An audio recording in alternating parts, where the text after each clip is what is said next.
Okay, 3, 2, 1, let's jam. Welcome to episode 122 of Project Geekology.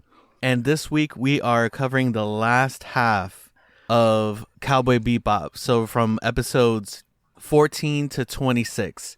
I am one third of your host, Anthony, and joining me as always is...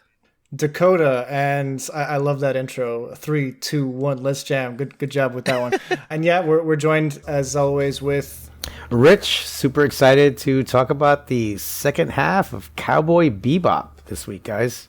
Honestly, this show is tremendous. Like, I would gladly pick up like a Cowboy Bebop like podcast and just listen episode by episode. Like, people who like know the show in and out, I'd love to like hear all that they have to say about it, because as I'm watching it, like the further I got into the season, the more I started loving the show. Like every episode was starting to get incredibly good. And I wonder if I go back, will I enjoy the episodes even more, like starting from scratch again? And I'm debating it because it's really tremendous.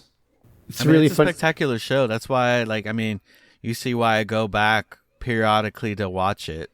It's funny that you guys say that, Dakota, that you said that, because I would say that like I started to like it way more the second half of last week's episode. So I don't know, let's say starting maybe episode 5, 6, like it started kind of build for me. And then I really liked this second half. Again, okay. I don't know if that's the old man in me that needs to watch everything twice to enjoy it more, because I'm kind of unpacking things and hearing references to things and whatever. But maybe it's because they had a Betamax in this half of the season. That happened to be my favorite episode, actually. Yeah. I really, and I also liked finding out more about the characters. I think it was less flashbacky and more showing it to me. Like, look, is a video of your past flashing back? Yes, but at least I feel like it's in the moment still in some weird way. So because it's new to the character. Yes, but you know what? We'll get into all of that and more. I'm glad you liked it, Rich. I loved it, and Anthony, we know you've seen it before a couple times. Yeah, man, you like it. It's in like my top, man. It's one of my favorites. Let's jump into what we've been up to this past week. Rich, I'm gonna head it to you. Whoa, I mean, it's terrible. The Mets have been home for 9,000 days, so I have been going to about 9,000 games. No, they have a really long homestand. It's like a 9-game homestand, which isn't often the case. Let's just put it this way. I just looked at my Apple Watch. I got an update that my steps for this last month have dramatically increased. And my friend, I actually got some messages this week about some people saying like, whoa, you've really been walking a lot and exercising. And I'm like, no, I just am too cheap to park in the parking lot, and I park a mile away. It's been fun. Just going there. School's kind of like in this weird wind down mode. So it's like you show up to be there, but it's a little bit of a slog as the kids see daylight. So just kind of been doing that. Still been grinding MLB The Show to the point where I think I'm almost a little bored. I think it needs a little bit something, or maybe I need a little bit of a break. I think I'm getting closer and closer to either restarting Red Dead. I've been looking at some, I don't know how, but I mean, I know how. Facebook knows I like Red Dead.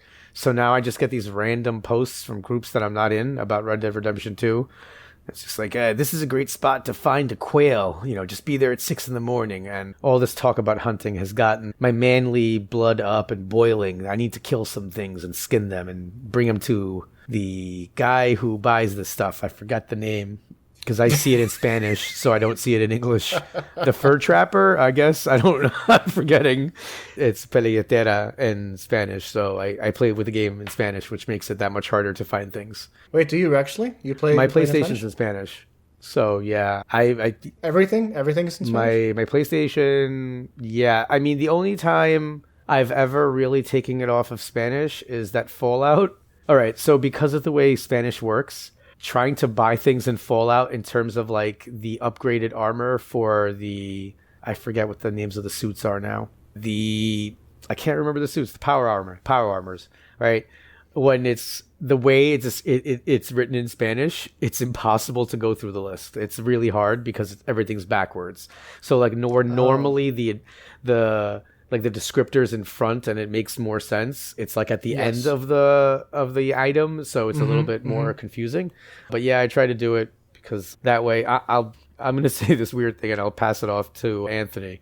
Basically, I've learned so much Spanish playing Skyrim and Fallout because I've learned the names of things that I would have never even thought to look up. But now I found out because I learned more fruits than vegetables, the names for monsters and things and swords and different implements. I don't know, it's definitely I think a more enjoyable way of learning the language for me.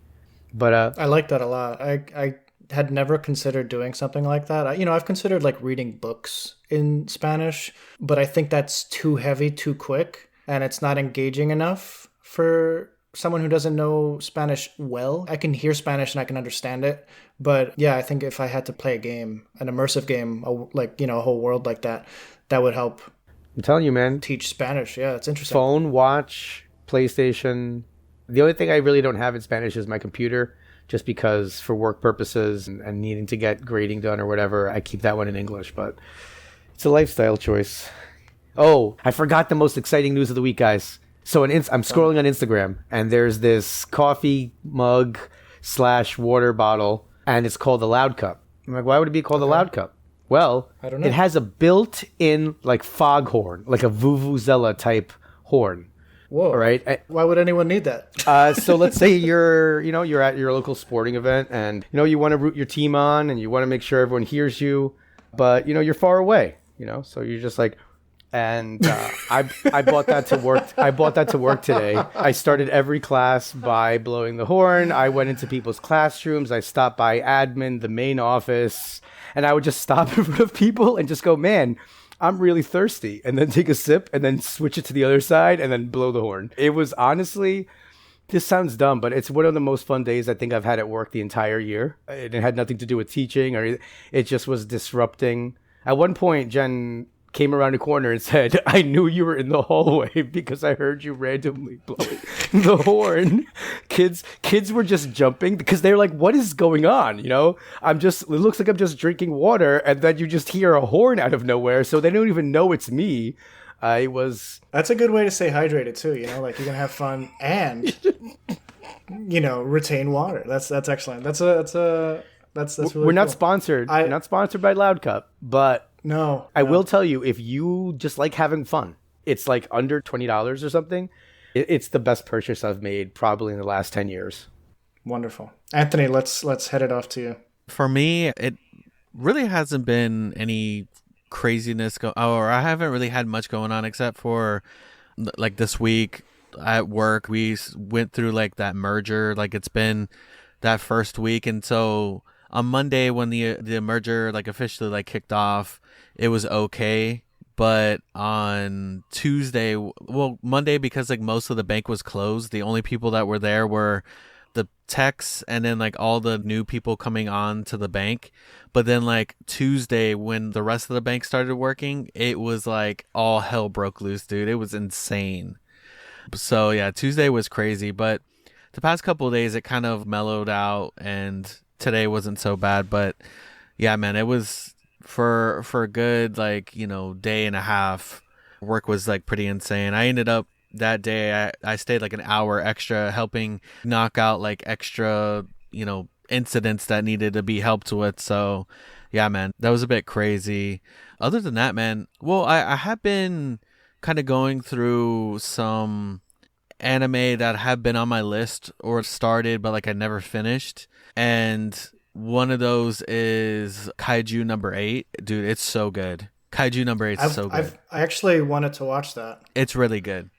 Is it like a one season show? Or? Well, there's only one season right now, but there is a second season. I don't think it's not out yet, but it is on the way. But yeah, it's really good. I've been enjoying that a lot. I'm caught up on My Hero Academia Vigilantes and obviously Cowboy Bebop. But yeah, it's been a lot of like anime watching, and yeah, man. How about you, Dakota? What have you been up to?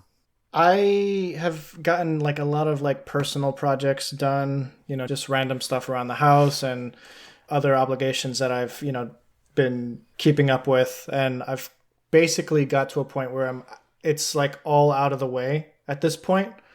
So it's kind of like a bunch of stress off of my shoulders. So I feel really good right now. But as far as geeky stuff that I did this week, or at least it can count as geeky stuff, I saw the new Lilo and Stitch live action remake. And that was better than I thought it was going to be. A lot of people were dogging it online. What? For certain choices. Wait, What? people on the internet didn't like it? Yeah, the internet is a divisive place these days. So weird. So weird. Yeah, you could never really anticipate, how it could be the best movie in the world, and then you see something online that says, "Actually, you're a monster if you like this movie." There was a lot of that online, and it wasn't half as bad as people are making it out to be. They do change one particular thing that might. I'm not going to spoil it, but they do change one particular thing about the way the movie resolves itself. And it's a big enough change where if you haven't seen the movie and you don't know the context and you don't know how it actually resolves, or if it's a happy ending or not, you can interpret that as this is changing the entire narrative of like the meaning of the movie. And I think that that's false, because the way that it ends is not better than the animated series, but for the live action, it happened to be the best possible resolution to everything that they had introduced. So that's what I'll say about that. I liked the movie. I thought it was cute. It was exactly like the original movie, sans a couple characters, and they, gave a little bit more clarification to some scenes and stuff. There was some really touching moments, like really heartfelt moments that... Well, I mean, we saw it opening weekend, so there was a lot of families out, and there's one scene where it looks like a character's gonna die. There's a scene that it looks like a character's gonna die, and there was a kid crying hysterically right behind us, and the parents were like, "No, it's a kid's movie. It's going to be okay." Kid was inconsolable. Soft. My generation, we went to go see Bambi. Spoiler alert. Baby's dad dies in the first, and his mom dies in the first 10 minutes. So you were born in the 40s? Well, no, I mean, it must have been like 88, 89, the re-release. It was my first movie ever. Oh, okay. I didn't know there was a I did in fact cry immediately. I was like, well, that's like the first 5 minutes of it. It's traumatic. I haven't seen that movie since I was a kid, but yeah. Lilo and Stitch, good time. I recommend it if you are open-minded, I guess, to the possibility of a potentially good live-action Disney movie, because there's a lot of movies that I don't think deserve or need a live-action remake. And we've covered a couple of them on the show. I don't think Aladdin needed to be remade. I don't think... Mulan, yeah, Mulan's a strong case for not needing to be adapted. It's a very unmemorable movie because I don't even remember most of the live action remake. The Lion King was almost verbatim the original Lion King. That one wasn't really good. I didn't. It's not even live action. It's not even live action. It's an animated movie. Yeah. It just looks straight up CG. Yeah, but I would say that this is probably one of the better of the live action Disney remakes. Up there for me with Beauty and the Beast. Beauty and the Beast is one of my favorite Disney movies, like the original animated film.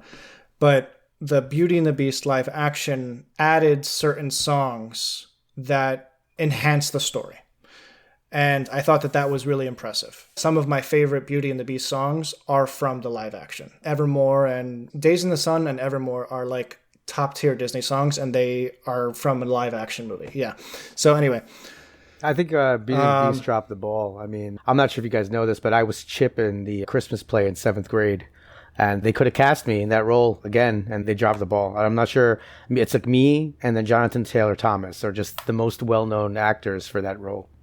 For that role, yeah. I was rooting for you. I don't think I knew you at the time, but I saw your name on like the list of like possibilities, and I was just like, this guy's got the chops, literally. The year before I was Aladdin, so I mean, I was just a Disney guy, You were that guy. Crazy thought, guys. Should we jump into Cowboy Bebop? Should we?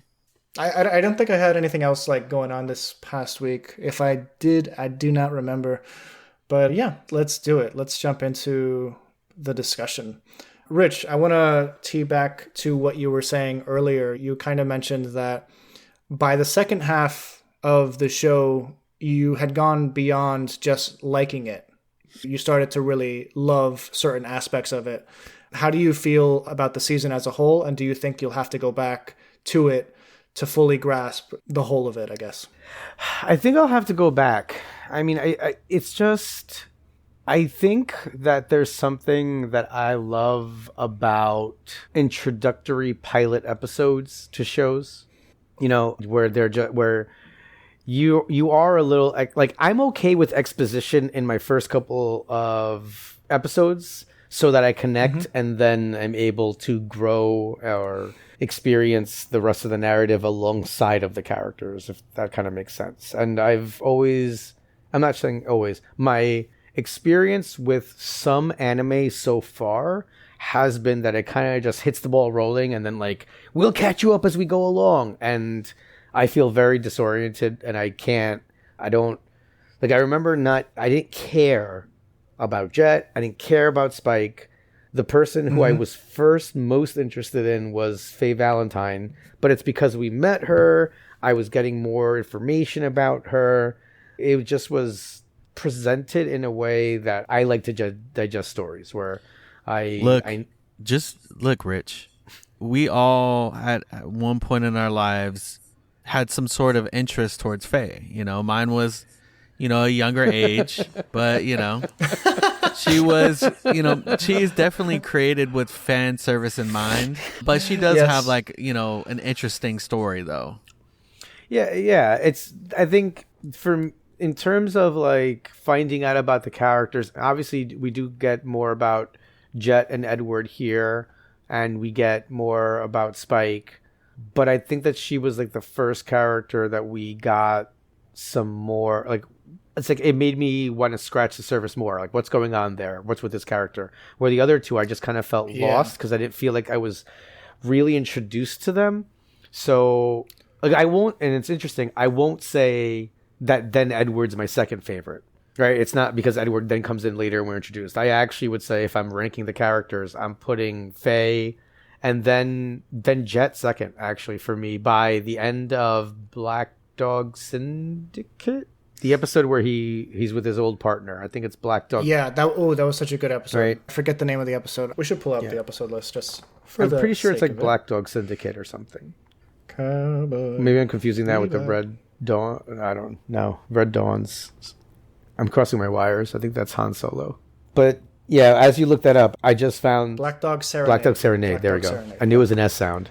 Yeah. So it's just, I think like that episode gave me a lot about his character, and I just love the way it was laid out.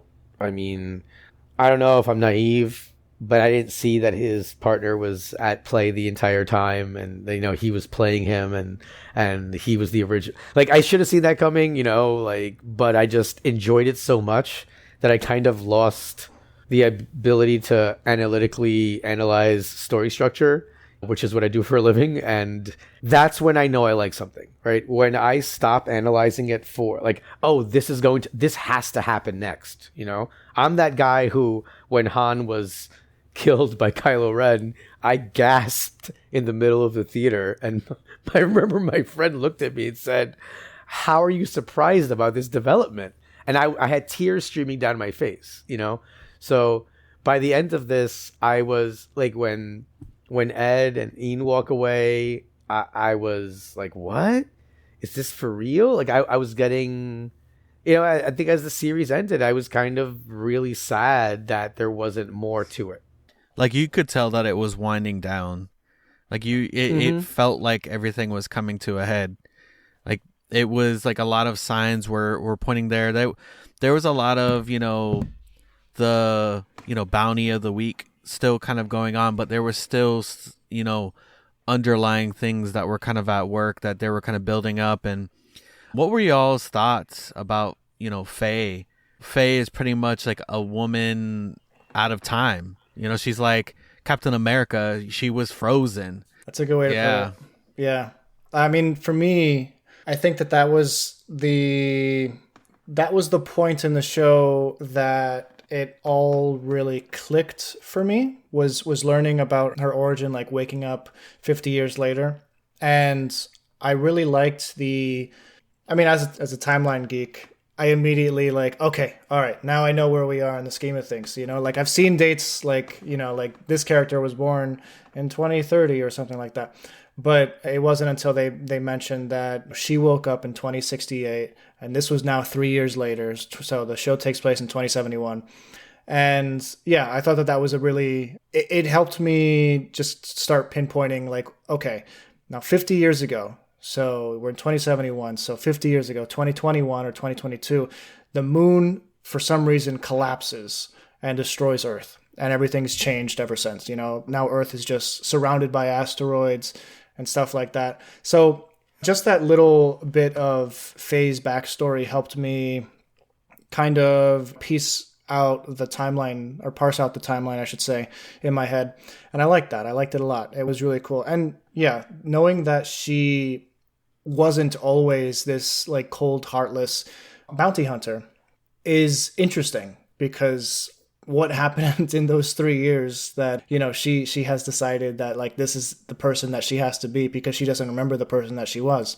I thought that was fascinating. Would you have hated it if the show started with her on Earth, right? And then like time jumped to her in the present, but then we find the video later? I don't know that I would have hated it, but I like the presentation the way that it is, because every character is mysterious as we first meet them. Like every character has a mysterious background that we don't fully understand until pretty much the end of the season. And I feel like they would have been giving too much right away. Yeah. Even if not much was said, I think that would have been giving a little bit too much. And I think that would have shifted like maybe the setup of the show, and it probably would have still come out well, but maybe not as well as it did. The fact that, like Dakota said, like, what kind of keeps you going is that mystique. But then you're like, okay, well, I know that she's from Earth, and, it was very much obvious that like when she was on Earth and when you saw that Betamax, that, the Earth it didn't seem, high tech as the world of Cowboy Bebop does. So it's like, okay, well, something happened. But yeah, I agree with Dakota. The way that it was presented as is, I prefer it that way. The show's presentation is a particularly interesting one in the sense that it almost follows the same logic that the first two Witcher novels employ, where the first two Witcher novels are just collections of short stories that aren't in chronological order. They give you a random short story with a moral, backbone. And there's a little bit of a character arc that you can start to piece together. Okay, this is kind of where this character's coming from. This is this is their goal. This is where they're headed. And there's a little bit of foreshadowing as to what's to come. And that's what happens in the first two short story collections for The Witcher. For all intents and purposes, those are my favorite Witcher stories, bar none. As soon as it gets into like the long novels where Geralt actually meets up with Yennefer and they start taking Ciri on, it loses me because the mystique is gone and it's just narrative storytelling at that point. And with Cowboy Bebop, it never gets there because every episode is basically a short story. It's a little bottle episode that gives you a piece of the puzzle. And while it seems to be all in chronological order, it doesn't necessarily need to be. Like, you could rearrange a couple of these episodes and you wouldn't be any the wiser, And I think that that's a really cool method of telling this story. And ultimately, like, thinking back on everything as a whole, now that we've gotten all these little pieces to the puzzle, I think it's genius. Like, whoever wrote this, whoever, spent the time and money to produce this, absolutely genius. Like, this was a really strong watch. I'm really happy we did this. Rich, what do you think? So, I mean, I think you're right. I think a part of me, it's just the way I like to consume narratives or stories. I'm very much of a, kind of more linear with like fewer flashbacks, like I love Lord of the Rings. There's almost nothing there. And I know we know there are references and things, but overall it's kind of just straightforward. I think I kind of like that a little bit more sometimes. And I think just as a reader, as a watcher, the mysterious kind of reveal along the way is something that's kind of, I mean, we talked about it when we watched Rings of Power, you know, like I enjoyed it so much more when I knew who everyone was and it wasn't the, you know, the stranger is this guy and, you know, Halbrand is this guy. And I think it's just that's probably just something, that's probably a gripe I'm just going to have when we go over something and there's kind of this shroud of mystery on people. It's harder to get into, that's for sure. And we were experiencing that last week. Like, we didn't know what to think. I recognized that this was art, but I didn't connect with it fully last week. I feel like if I dive into this more, I could become even a bigger fan of whatever's going on with this show, because the level of artistry on display, both in the writing, the animation, the music choice, the sound choices, and even just like the pacing of how they introduce concepts and ideas to you, while also giving you very heavy sci-fi concepts along with it. Like there's a whole episode where, you know, downloading one's consciousness into a digital world and how that was causing like a mass suicide spike. Fascinating concept. And, you know, I've seen similar stuff in sci-fi before. It's not an entirely new concept, but the way that it incorporates into this universe is just so fun. Or maybe not fun. Fun's not probably the right word, but it's realistic, and you can feel that this is something that could happen in this universe. So, Rich, you were mentioning earlier about the flashback to the beta deck and the tape that Faye is delivered. Do you find that that's a flashback? Or is it just that she's experiencing this as new information in the moment? I know it's a narrative conceit, and I know it's still a flashback, but it makes it feel like less like a flashback. It's something about, you know, the footage being seen, we're seeing it at the same time. That didn't bother. Like I liked it. I giggled when they first took the beta cassette out. I remember looking at it and I immediately said, that's not a VHS. Just from the kind of the outside box, like the front of it. It's smaller. Yeah. It's just like a little more square. Yeah. So I was like, I love that he was just ripping. I know. I was like cringing inside, like, no, don't do that. I was dying. Also, the gag that if they had just like stayed put, they would have gotten the Betamax player is unbelievable. You know, chef's kiss. Just really good stuff. I just enjoyed. So when I realized it was a Betamax, I immediately giggled because I was like, good luck finding something to play that on. You know, like, and I know it's supposed to be really far in the future, but, you know, I think even now it's way easier to find a VHS player if you wanted to than a Betamax. Oh, yeah. So, yeah, you know. they exist. Yeah. So, yeah, go ahead. So Ajay. when you were saying that, I don't see this moment as a flashback. When I think of like a flashback, usually it's like a complete cut, or it's like somebody thinking back on that moment, you know, but the way that it was presented was that it was presented like, you know, kind of like in that video format, and it was being presented as new information. Whereas for me, it didn't feel so much as like a flashback in like the traditional sense of a flashback, you know? Fair. I think that what I dislike sometimes is when flashback is used for character development, whereas I'd rather the character develop in front of me. Like his or her current actions will then dictate, you know, who they are. It doesn't always have to be, you know, what came before. But I think that if I had known more about the other characters, or like overall not knowing Faye and her being mysterious would have been okay with me. I know that it probably shouldn't start very linearly, but I think I would have kind of liked to see that. I just like to see how it would play out if it was rolled out that way. If Faye was, say, the only one who was really mysterious. Even Jet, we don't find out about his arm until, what is that, episode 21? 19? Like it's... Yeah, you know, it's the Black Dog Serenade episode. You know, so it's just it's there are all these important things, and then, you know, the jump in technology, right? I mean, I imagine, I guess if I looked at media from 70 years ago, well, I guess it would have been 60 years ago, right? Yeah. 60 years ago. Yeah. And this is probably being picky, right? But I mean, I don't know, maybe my son, if he grabbed an 8-track, would be like, what is, and rolling the stuff out of it, I mean, Spike is a little bit absent-minded and kind of does some bonehead things along the way.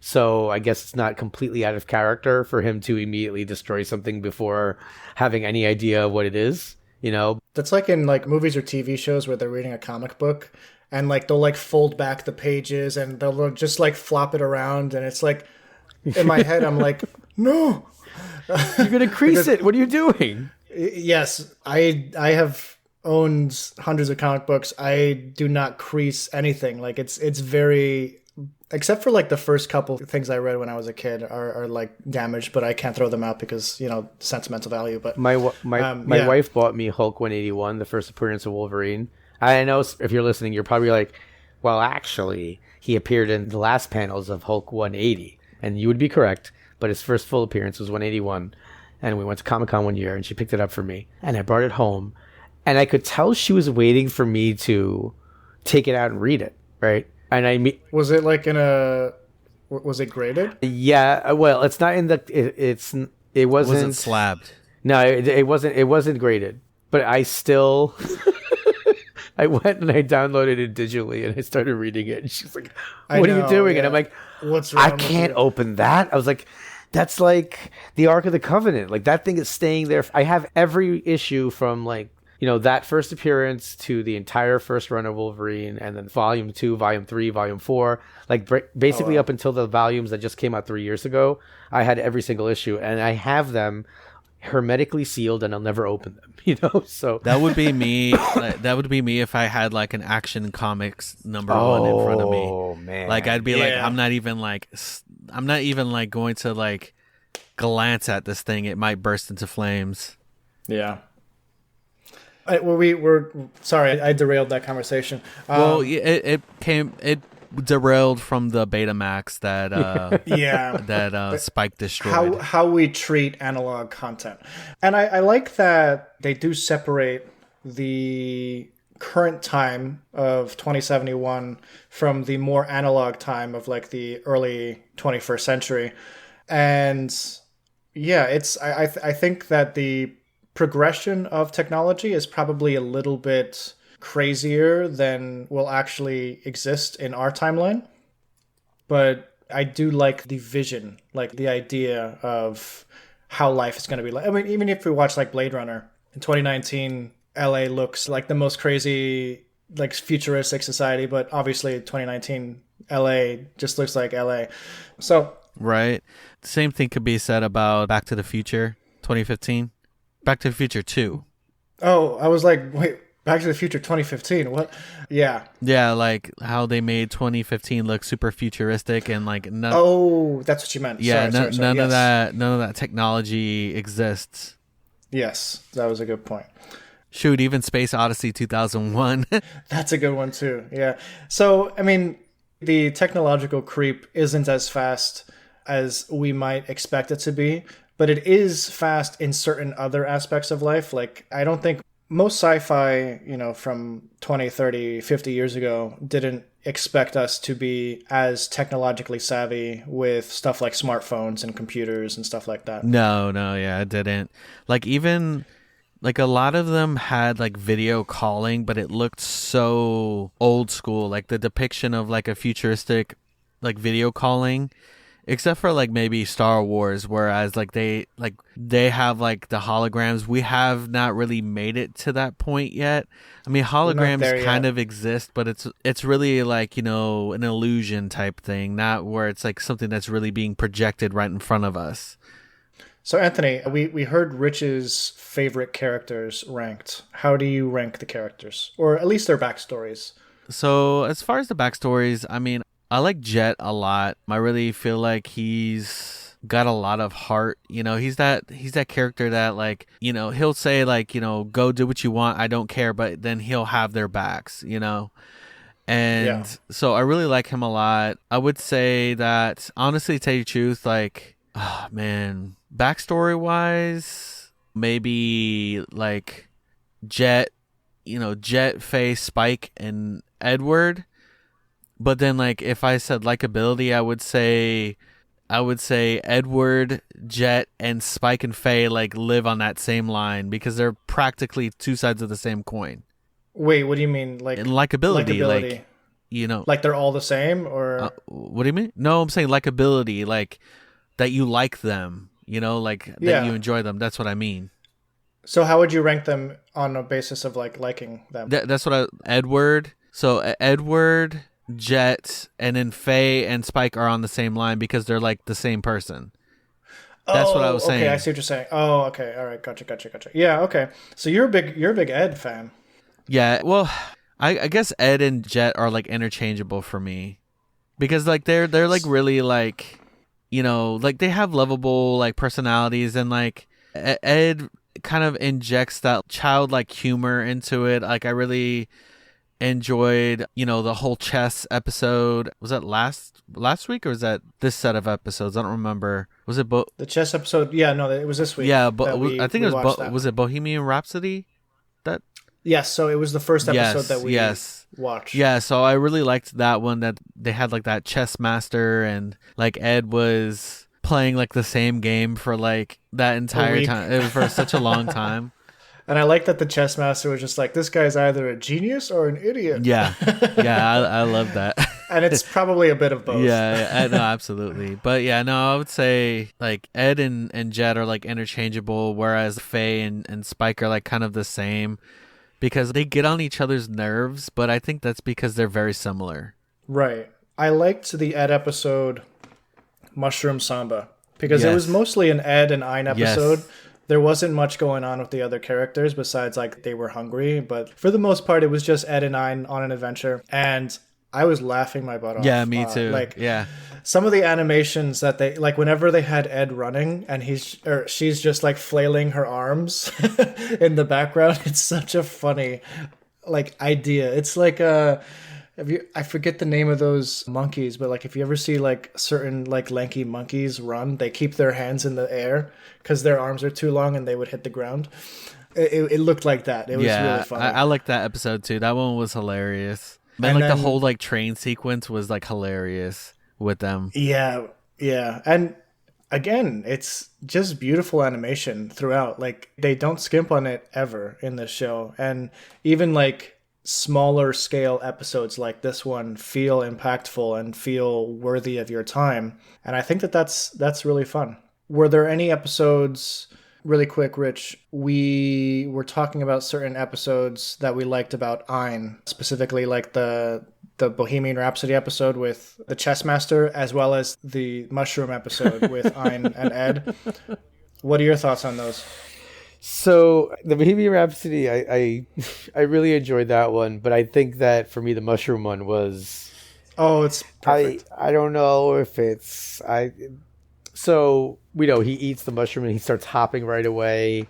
You know, that's where we get a little bit more of Ed here as well. Just how the three of them are, you know, Jet, Spike, and Faye are just all tripping out on the. Oh my gosh, that was so funny.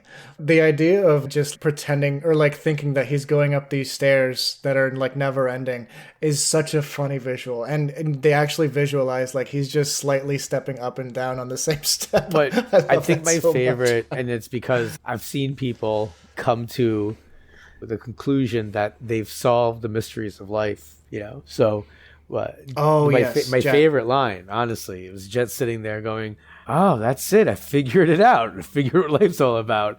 And I've heard people in the same state say the same exact sentence, you know, like, we broke the code, you know, and I'm like, yeah, you broke the code. So when I heard him say it, I'll just say that it felt like they definitely consulted with someone on that episode, right, who had taken some kind of magic mushrooms, I think.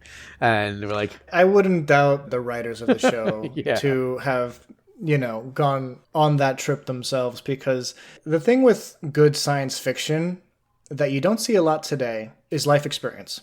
And I think that when you, like, just using Star Trek as an example, you have classic Star Trek, you know, the 60s stuff, but specifically the stuff in the 80s and 90s felt very grounded. Every episode had a purpose. Every episode had a morality. and it felt like the writers had lived experience. Fast forward to Picard and Discovery, like the newer Star Trek shows. I'm not saying that they're bad. Well, I am saying Picard is bad, but I'm not saying that the other shows are bad. Picard was terrible. I quit YouTube for 3 months after Picard. I was in such a depression because he's my favorite character. Anyway, but you just don't have the same lived experience in writers these days, and sometimes it really shows. And I think with a show like Cowboy Bebop, I'm not saying that they, had gang affiliations or they were in shootouts constantly, but the level of writing indicated that they were world-weary people. They had experience that they wanted to impart onto viewers. So I think that that's something I take away from at least the mushroom episode. I mean, you can also tell that, like, just watching this from beginning to end, that this anime was expensive. Yeah, the level of animation, you see it in every episode. It's just like, this was made in the 90s. Everything was made by hand. There was no computer generation here. There was a little bit of computer generation, but it was like, you could see when it was computer generated. But what I mean is, like you're saying, Anthony, everything was hand drawn and it took time. Yeah.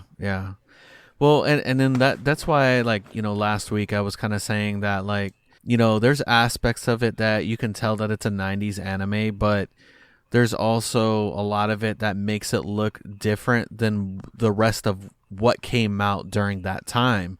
You can compare the animation of, like, Dragon Ball Z and, Sailor Moon with maybe like Yu Yu Hakusho, but you can't compare the animation of Dragon Ball Z and Cowboy Bebop because they look different. You know that it's anime, and it does have, like, the vibes of a 90s anime, but it looks way better than anything that came out, or I would say it's like one of the top things that came out around that time as far as animation, and especially writing. Yeah.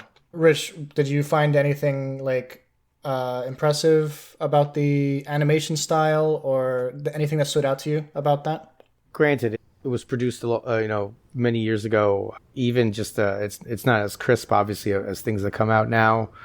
But I think I mentioned this last episode as well. I really appreciate that. I don't think they don't take any of those animation shortcuts where, they're walking down a similar hallway, or they're running in the same way, or anything like that. Like, even when they reuse the same locales, or even on the Bebop or anything like that, to my knowledge, I don't think there's any kind of similarity at all, almost, in they don't take any of those shortcuts where it just seems like it's like that stock scene or whatever that they can kind of keep dropping into every episode. And I thought that's something. Yeah, it's not Spider-Man swinging, but like next to the same buildings constantly. Mm-hmm. And I definitely experienced lots of animation, and not just anime, right? Just lots of animation that was lazy like that, and it would reuse things over and over again. I mean, He-Man, the Masters Universe, right? It's like, or even like Thundercats, were two prime examples of shows that just wildly popular, but just reused the same stills probably like 17, 18 times throughout the season. And I really appreciate that Cowboy Bebop didn't do that. The music is definitely, obviously, a special part of it. And I think that I don't really have an appreciation for that style of music, but I think that the way they chose it, the songs they chose, and their placement was excellently done. And what I find interesting is that the music didn't feel dated. Sometimes you listen to 90s music and it sounds like 90s music, Yeah. There's a lot of music in this that I'd be like, this sounds contemporary. I don't understand how all of these, I mean, some of the more jazzy tunes, like the song at the end, what's it called? The song that's at the end of every episode, the Real Folk Blues. Yeah. It's probably the most dated sounding of them because of the way that it's sung. But it's so good, though. For the most part. It is. It's been stuck in my head all week. But yeah, I'm looking at how long it took to animate this and how expensive it was. It was, and the thing that I love that they did was because that outro track, the Real Folk Blues, That's how Yeah. they named the last two episodes of the series that same. And I was like, dude, Yeah. it just, and they actually fit it in during one of the episodes. And I saw that. yeah, Yeah, it was they awesome. definitely did. And like dude, like how insane was it was like Faye and Spike were like in the middle of like a space battle, and they had this beautiful music playing on the backdrop, and it fit so well in that moment. Like it was music that wouldn't normally fit within a battle like that, but it fit so well with the theme of that show. Like you're so used to watching the show and how they fit this music in that it just felt so natural in that moment.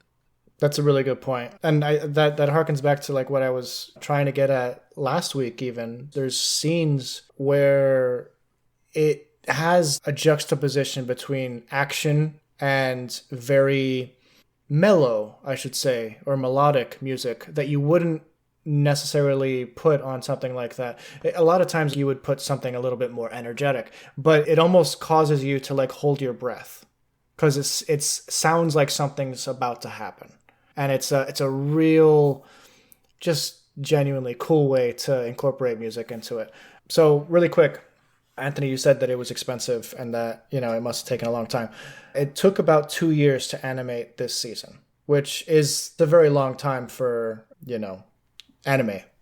Because an episode's usually like 4 weeks altogether. And usually they're not 4 weeks consecutively, like they're overlapped, like you have different teams working on different animations. But the estimated cost at the time was around 300 to 500,000 US dollars. And the average at the time, for other animes, is that inflated? No, that's the average cost at the time. 300,000 to 500,000. That's a lot of money for the 90s, dude. So I can imagine inflated. Most anime in that era costs about 100 to 250 per episode.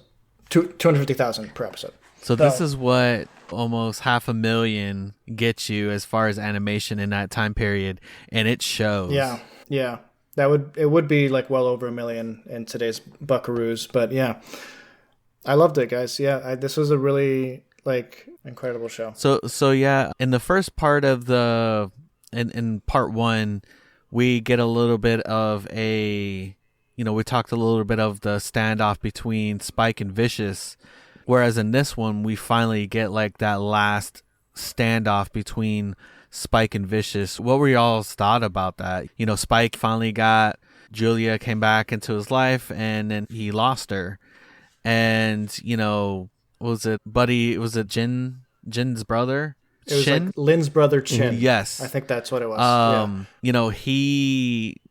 He got gunned down right in front of him. Like all these people were getting gunned down right in front of him. And yeah, he finally like gets to that last standoff with Vicious. I want to know what y'all thought about that. The idea of the Red Serpent Syndicate is touched upon earlier in the season. We kind of get the idea that Spike rather, has absolved himself of that lifestyle. He's no longer doing that. He's a bounty hunter now. But last week we talked about he has passed with this girl, Julia. He has a past with this guy, Vicious. We're not really sure what the past is. And I think I still need to rewatch it to fully grasp what is their past. Because, again, it's given to us in fragmented roles. And we're only told part of the story, I think. I think we're meant to be a little bit in the dark as to what happened between points A, B, C through Z. I think they give us just enough so that we're coming into the movie halfway. And that was probably my biggest gripe last week, was that I want to know more about Spike. He seems like he's the main character, at least in the first half of the show. He seems like he's the primary character, and all of these other characters just kind of revolve around him. But it kind of got to the point where each episode revolved around a different character. By the second half of the show, you had a couple eps for Ed, you had a couple eps for Faye, you had a couple eps for Jet. And Spike actually probably had the least episodes in the last half, except for, the finale was all about him. Yeah, they capped it off with them. So to, my roundabout way of saying, I think I really liked the amount that we are given, and it makes me want to go back to see if I missed something, because I'm sure I missed something. I wasn't fully emotionally invested into the story enough for me to grasp every single nuanced line or, flashback image or whatever. But now that I know that the basic gist is Spike used to work for the Red Serpent Syndicate. He broke it off when he found Julia. He loved Julia. He was somehow found by Vicious, and, they rekindled old hatreds or something. And Spike's just kind of been aloof and on the run from the Syndicate ever since. And he's just trying to steer clear of them. And now it's too late because of the coup. And Vicious clearly wants everyone dead. And so he also, go ahead. He faked his, if I remember correctly, he had faked his death. Spike, right? Yeah, he fakes his death. I think it's that scene. The store. Okay, I think he's at the. I remember him being at the store earlier, maybe in the second or third, very early on, where he's talking to a shopkeeper who says now basically they're gonna know that you're alive now. I think that's how he gets discovered. Am I right, Anthony? Was it? Yeah, he did fake his death. He made that promise to Julia that he's pretty much done with the Syndicate, and. But Julia's in the Syndicate too? She Am I misinterpreting her relationship is kind of complicated in the sense that she's kind of straddled between Spike and Vicious, but not romantic. It's just weird how she's kind of wedged in there. She's like the, because he asks her, he confronts her, Vicious and he is says, he's like the obstacle between the Syndicate life and then the life that he wants to live with Julia. But Julia, obviously, she's kind of ingrained a little bit into that because of, Spike's previous life. Yeah, they don't give us enough information about how she was specifically involved in the Syndicate, but at some point, I don't know if there was a Bonnie and Clyde moment with Spike and her, where they were both in the Syndicate briefly, or, if she did smuggling runs or something. It kind of reminds me and I think of Kira from Solo, where we just have that gap and that lack of information. I'm not sure about you, but I wanted to know what happened to Kira in that time. It would have made a little bit more sense that how she went from being caught by the Imperials. Yeah, I know there's certain things that were, kind of, I guess, left out for interpretation in a way. Mm-hmm. Fair. I've kind of said it before. It's just, I like to know, for lack of a better term, I like to download all the information I can on everybody. And look, it's an authorial choice, right? Or director's choice, whatever, the creator's choice, how much information they give us about a character, And I think I'm just greedy. I just always want more, more, more. I'm not sure if this is where Dakota was going with it, but it did feel a little bit like he wasn't the main. And it was almost, I don't want to say it was out of place that the last two episodes were so centered on Spike, but I'm not sure. And like I said, maybe I agree with Dakota. Maybe I have to go back and rewatch it and then kind of piece it together a little bit more. But he always felt like the main, but he did feel like the character that we had the least amount of information about. And I don't want to say that I didn't believe his love for Julia, but I don't know how to put this. If he's supposed to be the main character, he's like a pseudo main character. Yeah, I don't know why. I don't know why he loves Julia, other than she's a pretty blonde girl. I think it represented normalcy for him. I think it represented a normal life, and the idea of her was what kept him going. Because one day he wanted to settle down.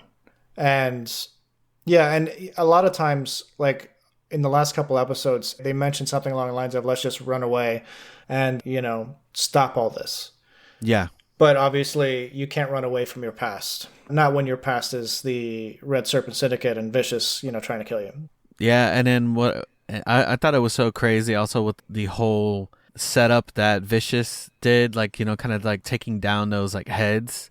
With that was interesting. That was kind of cool. That bird that he usually would have with him, kind of secretly, or it had explosives and then dropped down smoke bombs. That was insane, man. What did you guys think of Ein leaving, or Ein and Ed, I should say? I mean, so Ed was so close to reuniting with her father. And I'm not sure if we're supposed to understand that Ed is going to find her father. I don't think that was the case. It seemed like just wanted to break out on her own. I guess I get Ein wanting to go with her, but it did feel like it was all... that felt like the unwinding, what is it? There's the line from Greek Gatsby. It was like the end of the canvassery or something like that. And it's kind of like the wheels are falling off, right? And like everyone's splitting town. And I guess I get it, but I thought there was more... I don't want to call them a crew, like a spaceship crew for sure, but I thought they were more of a team than like these just basically Irish goodbyes, like, oh, all right, I'm out. Like, I know that that's kind of part of Faye's character where she has this idea that I'm not sure if it's attention seeking in terms of like she wants to see if they care. So she's like, I'm going to leave and see if anybody notices. Or if, she's kind of trying to get ahead of them not wanting her around anymore. Like psychologically, I don't know where I fall on her motivations for that. But Ed leaving was just as mysterious as Ed joining almost. Like, it's like, what? You're gone? He was just there for I keep saying he. Well, then at the end of the show, but then the father's talking about his son. So I think Ed is supposed to be non-binary. Androgynous. Yes, non-binary. Yeah. Right. Like, it's not surprising that Ed's father would not acknowledge Ed's non-binary-ness, for lack of a better term. Existence. Yeah. I think Ed is a biological girl because the name that his father gives her is, I forget the name, but it was Francois? Female. Wasn't it Francois? Francois, yeah. Yeah, it was Francois, yeah. Francois? I would say that's feminine. Well, it's French, so it just could, Yeah. I'm not sure, actually. I have to look that up. Francois. It's interesting. Yeah, but the name Francois is primarily a female name of French origin. So but you're right. He wasn't sure if it was a son or a daughter. But I interpreted that not as a gender affirming thing one way or the other. I just think that he was so aloof and in his own head that the fact that he forgot his daughter existed for like years is proof that like this wasn't a good father ever. Like he didn't care one way or the other.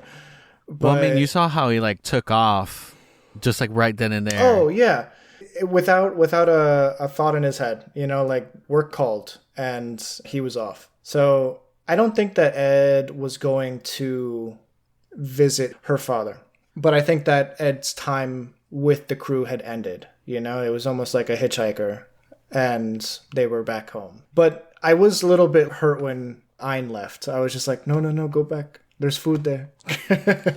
Yeah. Well, I mean, like, over time, it kind of... You saw that bond between Ed and Ein kind of develop. And nobody else, like, really cared for Ein except for maybe Jet. Jet made sure that Ein was, like, fed. But, I mean, you remember that whole instance of... and it was in the episodes from last week... where Faye goes in the fridge and takes the dog food and like eats the dog food. That's a good point. Yeah. So I will say that I'm happy that Ed is not alone. Ed has a friend. Yes. That was cool. Yeah. Anything else we want to bring up before we bring this to a close? I think we're pretty good. I think that with pretty much the information that's presented in Cowboy Bebop is, there's a lot more that could be broken down. But, like, we would have to turn into a Cowboy Bebop podcast and really dive into that. We literally could do an episode on each of the episodes. Just that's how much is present within the show. But, obviously, we got bigger fish to fry, my friends. Yeah, just go over to Geek Critique, and Dakota will set up a timeline for Cowboy Bebop. Y'all can head that way. I got a bunch of timelines on the docket. I did consider it briefly. I was just like, okay, I figured it out. I can make this. And then I realized it's going to be a 20, 30-minute video. Maybe one day. But before we close, you guys were mentioning Jet. And I don't think I got a word in on Jet's backstory. I just love the idea that he's like, he was always too good, even for the police. He was an ISSP or something like that. Yeah, ISSP. And he was too good for the Force.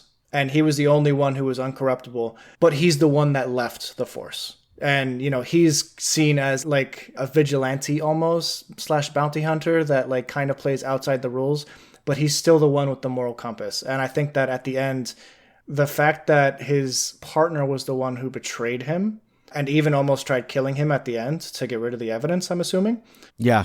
And it seemed as if he wasn't going to tell the ISSP what really went down. He was just going to take that to the grave, like this guy had his noble ends and that's it, Yeah. He was the whole reason why Jet lost his arm too.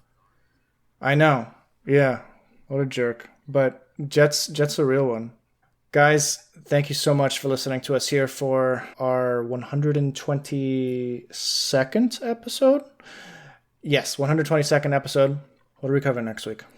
That's a good question. Like Spike, viewers, this will remain a mystery. You'll have to tune in next week to find out. Would you guys want to do the new Captain America movie that's on Disney Yeah, Plus I'll now? totally do that. Yeah, we could do that. I think it would be kind of brave. I haven't seen it. It would so. be brave of us to do so. All right, guys. Next week, we're going to do something extremely brave. We're covering Captain America 4, Quattro, Brave New World, previously known as New World Order.